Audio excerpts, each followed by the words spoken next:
Essaawa ebeere no yennyini essaawa zino ku Bukedde TV ng'ondaba nkunnyonnyola enkozesa y'ebyuma bino ebya Pewe. Saasira omuntu ng'essaawa zino okyasobola okusimba layini mu bantu 18 ng'ogenza okusasula DSTV. Nsaasira naawe akyasobola okusimba layini ng'ogenza okusasula intaneti yo mu bantu 2. Nensaasira omuntu ng'okyasobola okukwata airtime n'omutakula bwoti enjala zo ne zigendamu obukyafu. Amanya gange mpitibwa Philip Mwesigwa olunaku olwalira nkomyewo mu kitundu kyaffe ekyokuna nga nkunnyonnyola enkola eno ya Pewe. Njagala oyiga ebyuma bino, njagala otunule emabega wange olaba abantu. Eno promotion eri wano leero Namugongo, mbeera mbagamba promotion zaffe zigenda maaso. Tunulira abantu abajjumbira gwe oli eyo ndaba mpolokosa ontunulya butunuulizi tojja kukozesa byuma bino. Jangu okozesa ebyuma bino wonna bw'obisanga Nakumaati, Shoprite, Quality Shopping Village, ebifo bingi nkakasa mu bulamu tosobola kutambula Kampala n'omumalako nga tonalaba kyuma kino. Njagala tugende mu maaso nga ate tuyiga n'olunaku olwaleero. Jjukira mulimu okuwangula, abantu bawangula era olwaleero tugenda kuba nga tulaba abawanguzi baffe nga tumaliriza program tugenda kulaba abawanguzi airtime DSTV internet bawangula. Omuntu n'awangula emitwalo 3 gya airtime bw'ali yandaba naawe osobola okuwangula kukozesa nkola eno eyamba nnoggwe.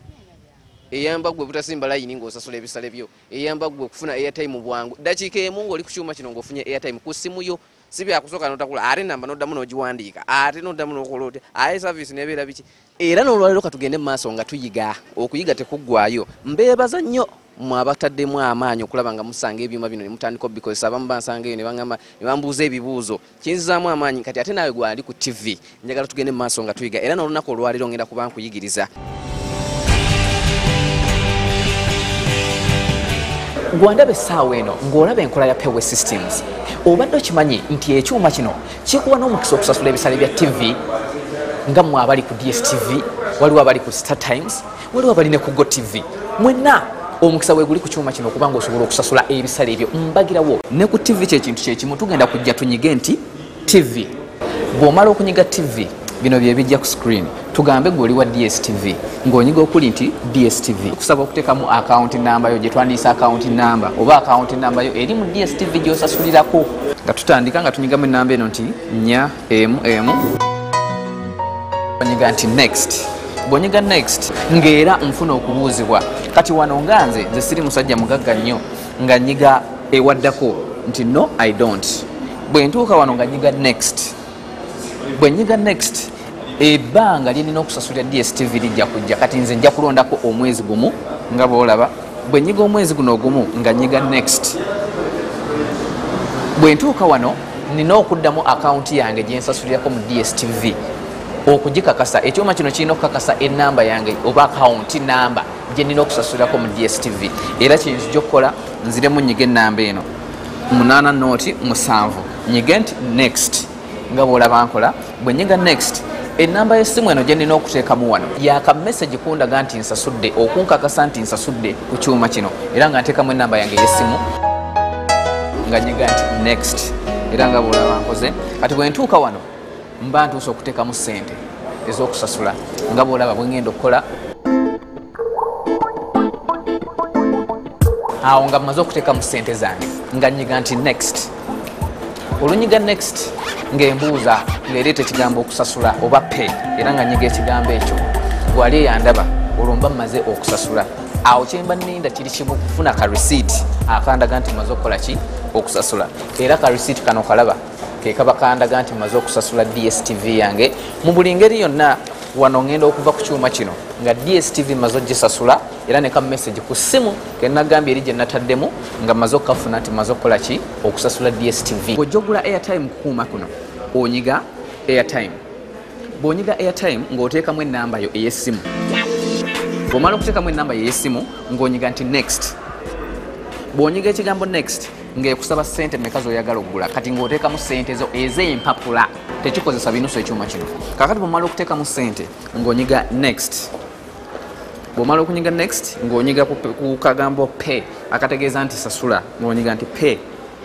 Era olunyiga ekigambo pay ng'ofuna ka receipt ko akakulaga nti ofunye airtime wo ku ssimu n'akamesegi nekereeta ku ssimu nga kakulaga nti omaze okusasula airtime wo obw'olukumi ku ssimu yo. Akamesegi kajja mwenna mukirabe naguze airtime anusu 10 ng'olwo maze ogula ka airtime kange era kati wendi nsobola okuba akasimu essaawa yonna kajjukira ekintu kino nkikola essaawa yonna oba 9 gwa kiro oba 10 gwa kiro essaawa yonna kasitamba nga nsanze ekyuma kino kati sobola n'okkuba essimu oba kitegeera sitakudde sikoze ki si byabudde nti ate kati obudde buzibe bagaddewo sina wengenda kugula airtime no ekyuma kino essaawa yonna ate services zino zifuna mbagirawo kugenda mu maaso obwambalo mu bulaba bwa pewe tulina obuuma bwaffe buno obutono bwe twayogerako mu programu yaffe eri eyasooka kati obuuma buno tulina ba agenti abo benagamba bakuyamba ba agenti bano mwebali mu bitundu byonna eby'eggwanga bw'olaba akapande akaliko pewe oba kasanze ku dduuka oba kasanze awantu wonna ate ba agenti baffe bano nabo tugendagenda nga tubalaba batubuulire migaso ki ate giri mu kuumako kuba nakaate kalina emigaso gye kasinga ku kyuma kyaffe kiri ekinene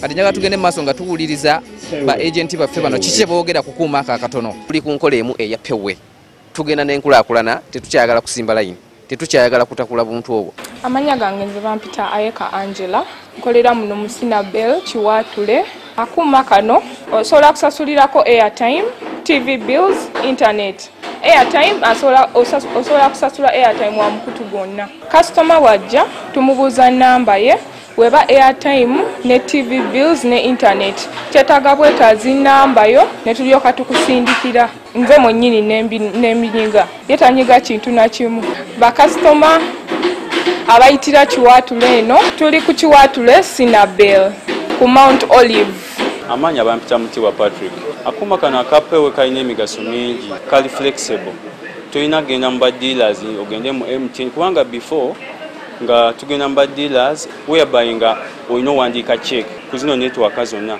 ng'olina owandiika check naye kati kano akuuma batuwa ekyuma wabweru ekya sales ekyuma ekyo ekyabweru mu banking sente no loading ku point of sale so meaning nti bwemba nina miliyoni emu nsobola ogikozesa nga transferringa airtime eza network zonna nga sigenze mu ba agent abenjawulo okuwandiika checks kitegeeza mu kifo kimu nsobola okutunda airtime yenna nga nkozesa sente entono.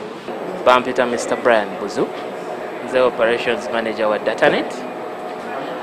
Datanet company ya internet mwenna abandaba abampuliza Datanet ne pewe tubaletedde system eno enyangu jamusobola okukozesa job yangu ya uploadinga ku services ezimu ze mukozesa mu daily life ne company endala tugambe ne internet company endala zine emikutu gyazo nazo tubagamba nti mujje mutwegatteko aba Datanet tusaasanye system eno system nnungi system nyangu uploadinga services zo mangu so basaba mwenna abandaba companies endala mwenna aba na Uganda mujja mutwegatteko abantu bawangulira tugenda kwogera n'abawanguzi mu buli program twogera n'abawanguzi nze nja kuba nkugamba nti mulimu okuwangula kozesa tugenda mu maaso kati njagala olwaleero ati tulabe pewe ebintu bino pewe abamu bakubuuza pewe ebintu bya pewe bino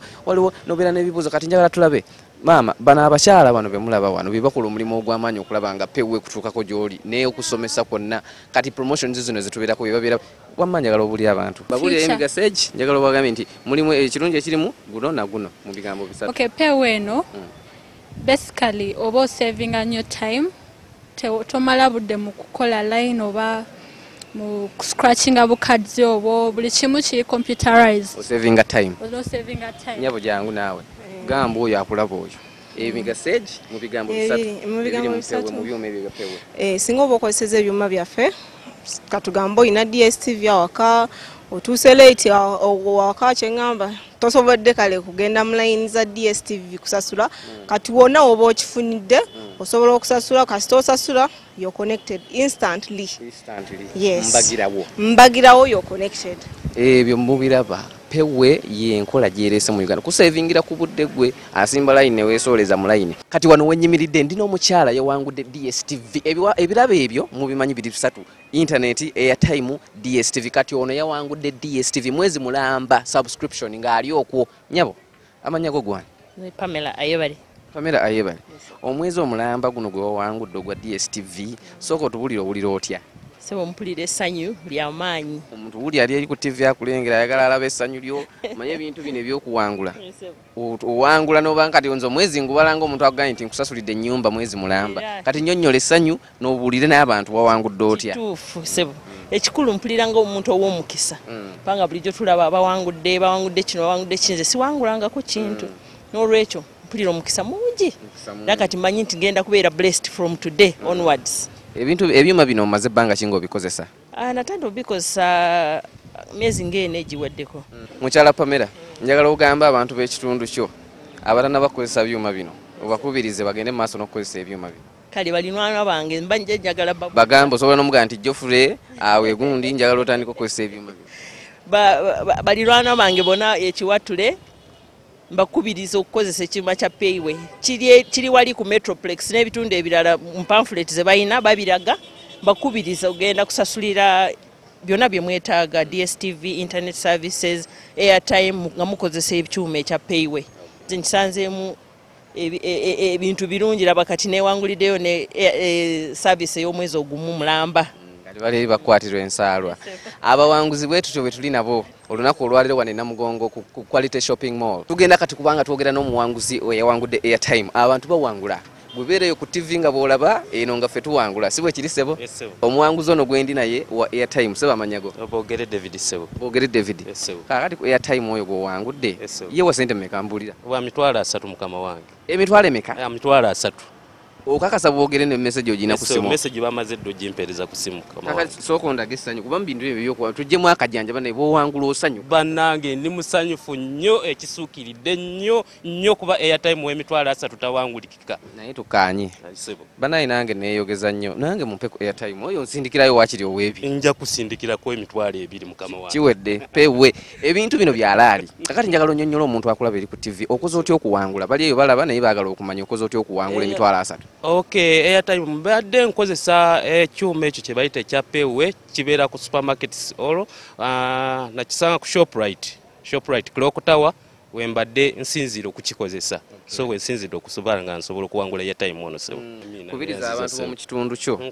Nkubiriza abantu bonna basobole okweyunira ekyuma ekyo bakikozese ekya Payway. Ba mu kitundu kinjo kati bakulaba esaawa zino njagala bagaye nti gwe gundi waawo emmanju wa gundi. Gwe Sempijja Moses ow'Emakindye nsaba okozesa ekyuma kino. Abu manager Shoprite. Kale tugenda mu maaso abawanguzi mubalaba abantu bawangula. Ono muwanguzi gwe tuliko kati ate wa internet. Ebintu bino nagamba bya mwezi mulamba bwe baga nti internet guba mwezi. Bwe baga nti DSTV mwezi okujjako nti airtime jiba mitwalo 3. Kati katwogere n'omuwanguzi wa fono eyawangudde ate internet omwezi mulamba. Sebo amanyago sebo. Amanya nze Kimbowa Bruno. Kimbowa. Kimbowa oviriddeko. Mviriddeko Muyenga sebo. Wawangudde otya? Kuwangula kwange sente zawe zigwako. Ngenda nenteekako mu budde ne ngenda maaso era n'okugikozesa kubanga kati ngikozesezza okumala emyezi 8. Payway. Ebyuma bino nkozesezza okumala emyezi 8 nga payment yange ngikyalinga nga full emyezi gyonna nga ngisasula bulungi sebo. Ndowooza kwasinzidde abakulu ne bagamba munange abadde muwaguzi mulungi katumuwe ekirabo bwekiti era ndi musanyufu ddala sebo. Obadde oli awo nga ka message era mbadde awo nga nkalaba ka message ne ngamba Katonda wange kyamaanyi nnyo era ninye na boda emmotoka tetugikozesezza. Ogwo mwezi n'obanga okukubye olukumutwe. Olwezi ne n'okuba omukumu. Oli mu ndobo. Yes era nyinza n'okubamu amazina sebo bo kyagadde. Deni abantu tebaafa ennaku. Tebajja kufana. Bazzemu amaanyi. Mukaba nange mwena mbawagira mwena oba leero tofunye muna leero bisima leero byange. Njagala ogamba omuntu ali mu kitundu kye Muyenga gw'omanyi omugaye nti Geoffrey kozesa ebyuma bino gundi abantu nga 3. Abantu nga 3 ngenda kusooka kugamba mukulu Tito enamuwongo wansi mukwano gwange era akozesa nnyo ebyuma bino era ate oluusi okunyambako nabo nambakubiza sebo bajje bategatteko naye olwayo tebanyiiga muna ebisima byabadde bya owangudde oba bafa baffe nedda mule tebafa ate banaffe kubanga alina asigaza ki tweyanzege. Njagala okwebaza munnaye gwe natandise naye programu eno nga twakatandika ate era nga nakati okyali ku TV nkuyigiriza enkozesa y'ekyuma kino naye njagala kujjukizako katono nnyo ku kyuma kino ebintu ebimu by'olina okwegendereza. Ekyuma kino nga bw'okiraba bw'ozze eggula airtime leeta 2,000 ezo zoyagala, leeta ka 5,000 ako koyagala, sente zoyagala ye denomination oba mu Luganda kyetwandiise omuwendo gwoyagala ke kapapula koteeka mu kyuma kino. Toteeka sente mu kyuma kino n'olowooza nti kinakuddiza balance, n'oteeka mwaka omutwalo ate ng'oyagalako wa 15,000. Nedda, kwata 15,000 z'oba oteekamu bw'oba nga zoyagala. Kozesa ebyuma bino, genda n'omugendo, genda n'enkulaakulana eyo, obuuma obutono nabwo weebuli mubukozese, genda ku maduuka akapande ka pewe konna we kali. Kankusibulire wano gwe munnanga abadde alaba programu eno olunaku olwaleero. Tugenda kusinkana olw'omukago olujja era nga nkusomesa. Mubuuze ebibuuzo. Enamba yaffe mugimanyi, tugiraga nkube amasimu mubuuze ebibuuzo. Nze bwonsanga mbuuza essaawa emu n'eddakiika 45 programu eno eba etandise. Tugenda kuba tukwongera okuyigiriza ebintu bino. Tugenda kuba tukwongera okusomesa tukubangule ofune obwangu kusasula bisale byo nga tosimbye layini. Weeraba tusinkana omulundi ogujja, nkwagala nnyo, sigalawo.